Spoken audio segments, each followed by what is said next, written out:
नमस्कार। स्वागत है आप सबका राजनीति के इस अखाड़े में। मेरा नाम है अजय सेतिया। मित्रों, राजनीतिक गलियारों में एक चर्चा बड़ी तेजी से फैल रही है कि लोकसभा चुनाव अगले साल अप्रैल मई की बजाय इस साल दिसंबर में हो जाएंगे। जब 5 विधानसभाओं के चुनाव होंगे तो उसके साथ साथ महाराष्ट्र और हरियाणा की विधानसभा के चुनाव भी होंगे और लोकसभा के चुनाव भी साथ ही हो जाएंगे। यह चर्चा विपक्षी दलों में ज्यादा चल रही है। सत्ता पक्ष में ऐसी कोई चर्चा सुनने में नहीं मिल रही और विपक्षी दलों में चर्चा होने का कारण यह है कि प्रधानमंत्री नरेंद्र मोदी हाल ही के दिनों में एनडीए को मजबूत बनाने में जुट गए हैं। जैसे विपक्षी दल खुद को मजबूत करने के लिए, एकजुट करने के लिए जुटे हुए हैं, वैसे ही नरेंद्र मोदी भी एनडीए को मजबूत करने के लिए जुट गए हैं। क्योंकि इतनी जल्दी गतिविधियां शुरू हो गई हैं तो अटकलें ये लग रही हैं कि शायद मोदी की तैयारी दिसंबर में लोकसभा चुनाव करवाने की है। बुधवार को अजीत पवार ने महाराष्ट्र में बड़ा खेल कर दिया। 53 में से 38 विधायक अपने साथ दिखाकर उन्होंने अपने चच्चा की हालत वैसी ही कर दी जैसे 2017 में अखिलेश यादव ने अपने पिता मुलायम सिंह यादव की थी। जैसे अखिलेश यादव ने मुलायम सिंह की फोटो लगाकर उनको चूना लगा दिया था, ठीक वैसे ही अजीत पवार ने शरद पवार की फोटो लगाकर उनको चूना लगा दिया। शरद पवार सार्वजनिक तौर पर जैसे रो रहे थे कि मेरी पीठ में छुरा घोंपकर मेरा फोटो क्यों लगा रहे हो। हाल ही के 3 उदाहरण हैं जहां दिन दिहाड़े पार्टियां लुट गई। पहले अखिलेश यादव ने मुलायम सिंह का फोटो लगाकर मुलायम सिंह से समाजवादी पार्टी छीन ली। फिर एकनाथ शिंदे ने बाला साहब ठाकरे का फोटो लगाकर उनके बेटे से शिवसेना छीन ली। अब अजीत पवार ने अपने चच्चा का फोटो लगाकर एनसीपी छीन ली। मुलायम और उद्धव ठाकरे भी चुनाव आयोग में गए थे और अब शरद पवार भी चुनाव आयोग में गए हैं। न मुलायम सिंह पार्टी बचा पाए थे, न उद्धव बचा पाए थे, न शरद पवार बचा पाएंगे। अब नीतीश कुमार की बारी है और उनकी पार्टी भी इसी तरह कभी भी टूट सकती है।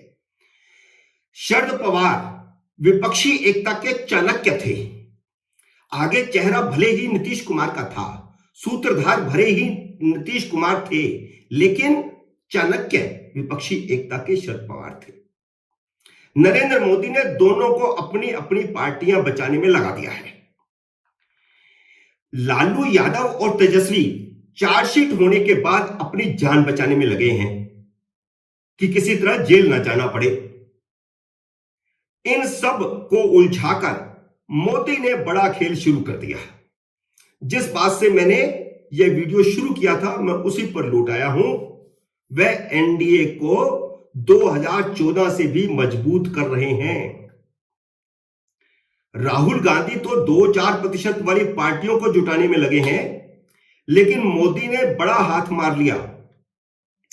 5 जुलाई को जब अजीत पवार 2014 का उदाहरण देकर 2017 और 2019 और 2022 की शरद पवार की चिट्ठियां और उनकी मीटिंगों का खुलासा करके चर्चा को बेनकाब कर रहे थे कि विचारधारा की दुहाई देने वाले शरद पवार कब कब भाजपा से तालमेल की योजना बना रहे थे, कब कब उन्होंने कोशिश की थी भाजपा से बात करने की, और बात कई बार हुई भी, सिरे भी चढ़ी, कई मीटिंगें हुई, जिसका खुलासा कुछ दिन पहले देवेंद्र फडणवीस ने भी किया था और उसकी पुष्टि खुद उस समय शरद पवार ने की थी।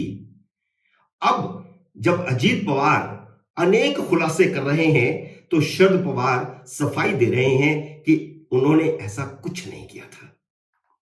ठीक उसी समय जब यह सारी नौटंकी पटना में भी चल रही है और मुंबई में भी चल रही है और इधर लखनऊ में भी शुरू होने वाली है, तो नरेंद्र मोदी ऐसे समय में दूसरे राज्यों में एनडीए को मजबूत करने का खेल शुरू कर चुके हैं। मोदी का गेम प्लान ऐसा है कि 16 जुलाई को विपक्ष की बेंगलुरु बैठक से पहले एनडीए मजबूत होकर उभर आएगा। शिवसेना और एनसीपी का 2/3 टूटकर एनडीए में आ चुका है। जेडीएस से बात चल रही है। अकाली दल ने भी मीटिंग कर ली है। अकाली दल के साथ साथ चरण सिंह का पोता जयंत चौधरी भी एनडीए के दरवाजे पर खड़े हैं। जयंत चौधरी पिछली पटना की बैठक में गए नहीं और बेंगलुरु की बैठक में जाएंगे नहीं। मोदी ने सबसे बड़ा खेल तो 5 जुलाई को आंध्र प्रदेश का कर दिया। चंद्रबाबू नायडू एनडीए में शामिल होने को बेताब थे, दरवाजे पर बैठे थे, लेकिन नरेंद्र मोदी ने जगनमोहन रेड्डी को बुलाकर गले लगा लिया। मोदी किसी मुख्यमंत्री को गले नहीं मिलते। आज तक ऐसा कोई फोटो कहीं उपलब्ध नहीं है जब वह किसी मुख्यमंत्री के गले मिले हों, लेकिन बुधवार को जगनमोहन रेड्डी मिलने पहुंचे तो मोदी ने उन्हें गले लगा लिया। उससे पहले चंद्रबाबू नायडू की साली और एनटी रामाराव की बेटी पुरंदेश्वरी देवी को प्रदेश भाजपा अध्यक्ष बनाकर जगनमोहन रेड्डी को संदेश दे दिया था कि वह चंद्रबाबू नायडू से कोई तालमेल नहीं कर रहे। ठीक 24 घंटे पहले यह संदेश दिया। जब जगनमोहन रेड्डी दिल्ली आ रहे थे, ठीक उससे 24 घंटे पहले पुरंदेश्वरी देवी को प्रदेश भाजपा का अध्यक्ष बना दिया गया। और यह साफ संकेत था कि वह चंद्रबाबू नायडू के साथ किसी तरह का तालमेल नहीं करना चाहते, उन्हें एनडीए में शामिल नहीं करना चाहते। पुरंदेश्वरी देवी चंद्रबाबू नायडू की साली है, लेकिन उनका अपने जीजा चंद्रबाबू नायडू के साथ ईंट कुत्ते का वैर है। 1996 में जब अपने ससुर एनटी रामाराव का तख्ता पलटकर चंद्रबाबू नायडू मुख्यमंत्री बने थे और टीडीपी के अध्यक्ष भी बन गए थे, तब पुरंदेश्वरी देवी और उनका पति वेंकटेश्वर राव भी उनके साथ थे। वेंकटेश्वर राव भी पहले मंत्री थे, वे दोनों भी इनके साथ ही थे। लेकिन चंद्रबाबू नायडू ने अपनी साली और साडू का राजनीतिक इस्तेमाल करके निकाल बाहर किया।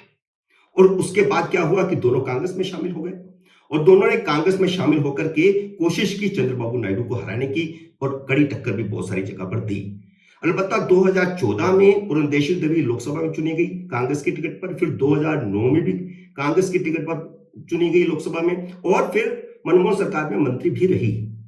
2014 में जब कांग्रेस सरकार ने, मनमोहन सिंह ने आंध्र प्रदेश का बंटवारा किया तो उसके विरोध में वह कांग्रेस छोड़कर के भारतीय जनता पार्टी में शामिल हुई थी। तो अब एक साफ संदेश वहां चला गया है कि चंद्रबाबू नायडू के साथ कोई समझौता भारतीय जनता पार्टी नहीं करने जा रही है। इसलिए अब न्योता जगनमोहन रेड्डी को है, और न्योता क्या है, गले मिल लिए हैं तो बात हो गई है। तो इसका एक संकेत और साफ हो गया कि दिल्ली विधानसभा को लेकर, दिल्ली सरकार को लेकर जो अध्यादेश जारी हुआ था उसका भी समर्थन अब जगनमोहन रेड्डी का केंद्र सरकार को मिल गया है। तो राज्यसभा और लोकसभा में वह अध्यादेश जो बिल के रूप में पेश होगा उसका पास होना भी करीब करीब तय हो गया।